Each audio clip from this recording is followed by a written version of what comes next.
Hello. I just wanted to thank everyone for your enthusiasm and your help in making these cloth masks for medical facilities in our community. At this time, there are 4 hospitals that are accepting these cloth mask donations, and they are SIU Medicine, HSHS St. John's, Springfield Clinic, and Memorial Medical. The Hospital Sisters Mission Outreach will accept these cloth masks, properly sanitize them, and then distribute them to the medical facilities that I just listed. So this will ensure that the masks are safe to be used.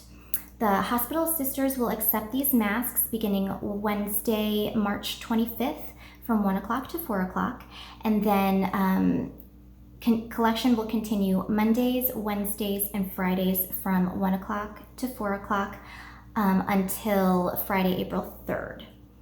The Hospital Sisters Outreach is located at 4930 Laverna Road in Springfield. So at this time, these are the facilities to whom we are able to safely donate cloth masks. In giving these masks, we must be diligent in making sure that the health and safety of the recipients is protected by using the proper channels, such as the Hospital Sisters, in order to properly sanitize these masks before use. We all very much want to help, but we want to make sure that we don't do more harm than good. The hospitals have recently put forth 2 video recommendations for patterns for masks. Those videos will be linked below, and both of these videos feature very simple masks with no pocket, no filter, or no wire for the nose bridge.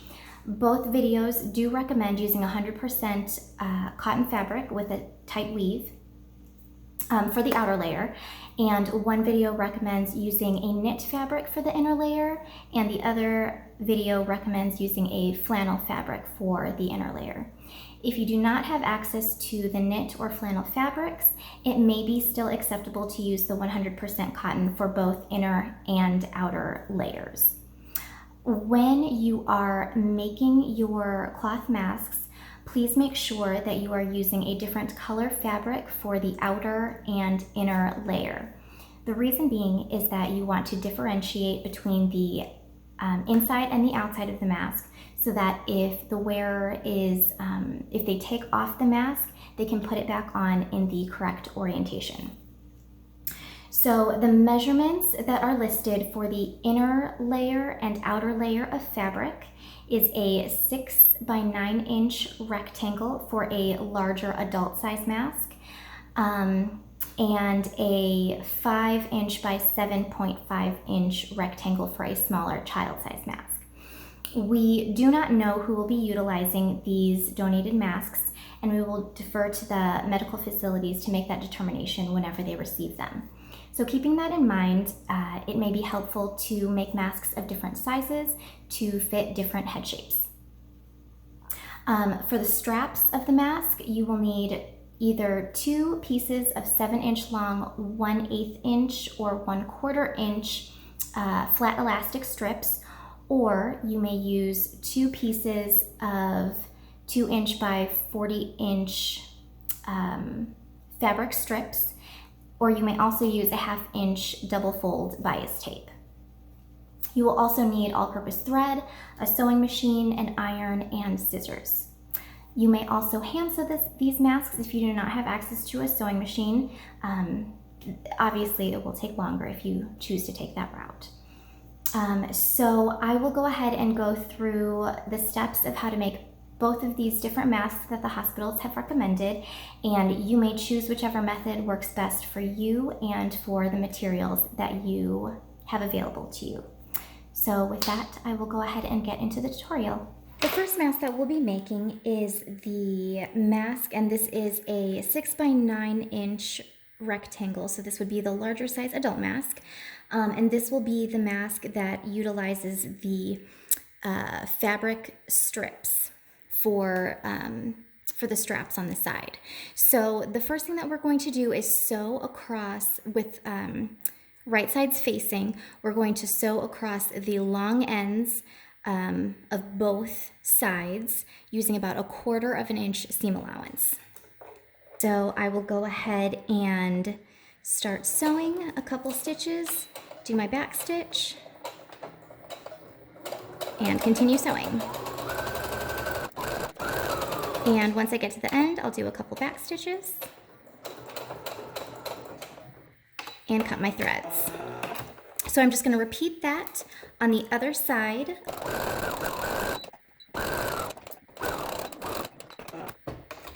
Okay, once you have the top and bottom of the mask sewn, you'll want to turn it right side out.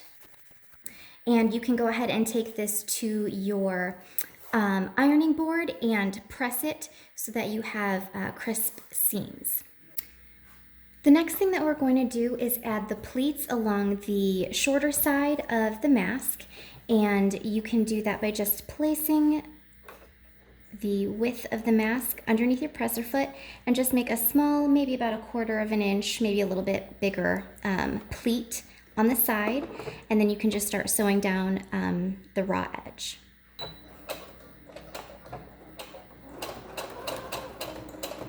And so we just went over our first pleat. You can make another one in the middle and continue sewing.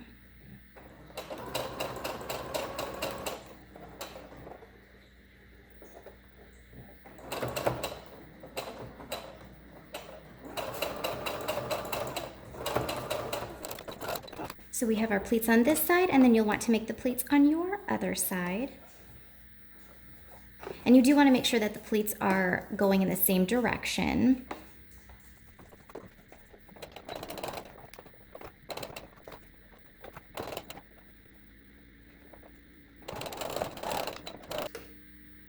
The next thing that you'll do is attach your strip of fabric. And this was just a strip of fabric that I pressed with the machine.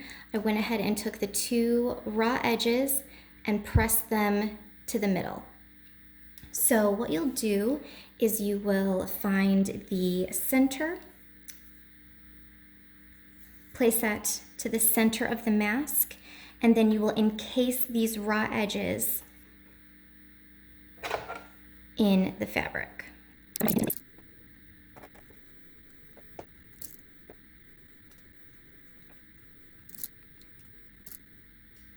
And then you will want to close off this whole thing. So whenever I start sewing, I'm going to start sewing at the very end of the strip of fabric.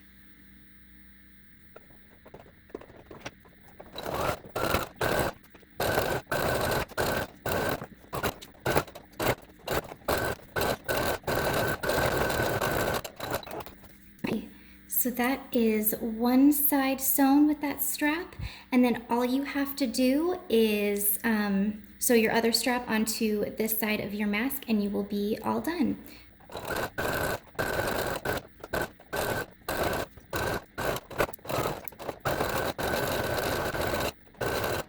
Okay, so that is your simple cloth mask finished. You have some pleats on the side, a different color for the outer and inner fabric, and adjustable fabric straps. For this mask, we will be making a child size mask, which is a 5" by 7.5" rectangle. And I already have my outer layer and my inner layer pinned together, right sides facing. And for this mask, we will be using that 1/4 of an inch to 1/8 of an inch flat elastic. Unfortunately, I do not have flat elastic at my, 1/4 inch elastic at my disposal. I do have some 1/2 inch fold over elastic, so I'm going to be using that. This is a 7" strip of the fold over elastic. So what I'm going to do is I'm actually just going to go ahead and fold this over, and using a zigzag stitch, I will just sandwich these together so that it is more like a 1/4 inch wide elastic band. All Alrighty, so I was unfortunately not able to get video of me making my 1/4 inch elastic from my fold over elastic, but basically you just fold the elastic over and run a zigzag stitch all the way down the length of the elastic, and while you are sewing it, just give it a slight stretch as you are sewing it through the presser foot. So what I am going to do is I'm going to start about here, three quarters of the way down on this mask, and I'm going to start sewing to this corner, and I'm going to insert the elastic right here in this corner. All right, so sewing with a 1/4 inch seam allowance to the side, we're going to stop about right here so that we can insert our elastic into the corner of the mask. So forward and the corner of the mask.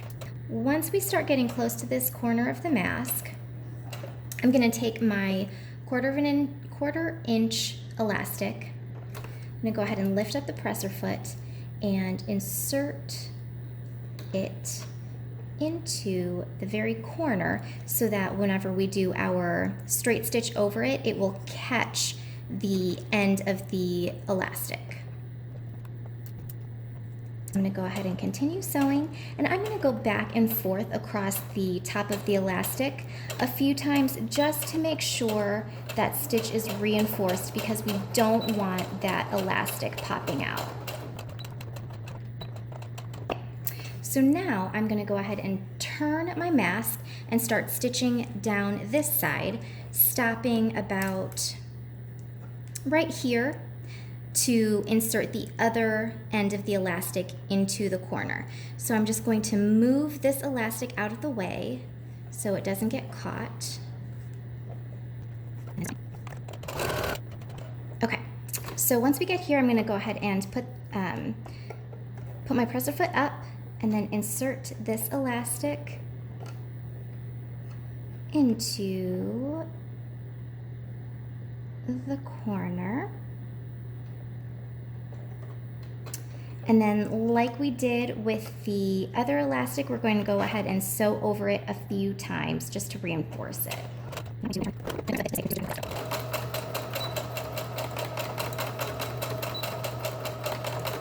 Okay, and then I'm just going to keep sewing from this end to the other end, and we'll insert our elastic for the other side of the mask. So we will stop about there and grab our other piece of elastic, insert that into the corner.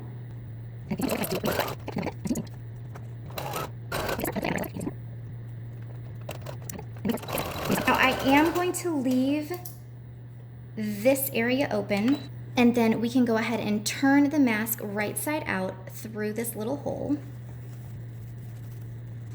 And then the next thing that we are going to do is top stitch all the way around and add the pleats.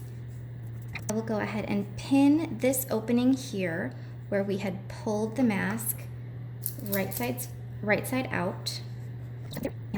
You can also at this point go ahead and press your face mask so that you have really nice crisp edges. I'm just going to go ahead and start my top stitching without pressing it.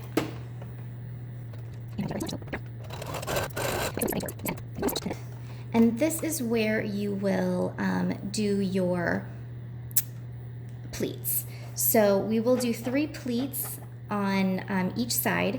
So I'm just going to go ahead and do a pleat there, about a 1/4 inch pleat, and I will sew over that.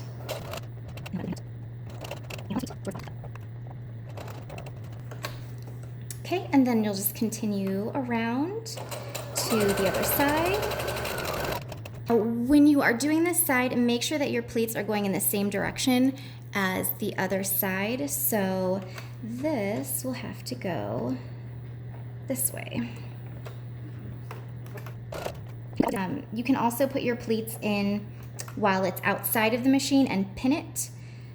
I have just chose not to do that for time's sake.